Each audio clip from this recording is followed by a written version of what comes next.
اب گاڑی شہر کی حدود سے نکل کر جھیل کی طرف جانے والی سڑک پر دوڑ رہی تھی۔ رادا اور دریودن کیمپ کی تباہی، الکا کے قتل اور مندر کی آتش زدگی کے بارے میں باتیں کر رہے تھے۔ اس روز وہ حرامی ایک سادھو کے بیس میں میرے پاس آیا تھا، دریودن کہہ رہا تھا۔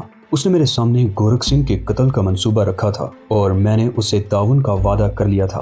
اگر مجھے معلوم ہوتا کہ وہ کیمپ کو کوئی نقصان پہنچانا چاہتا ہے تو میں اسے وہیں پر شوٹ کر دیتا۔ ایک بات سمجھ میں نہیں آئی کہ اس نے یہاں اپنے اتنے سارے حمایتی کیسے پیدا کر لی، رادا نے کہا۔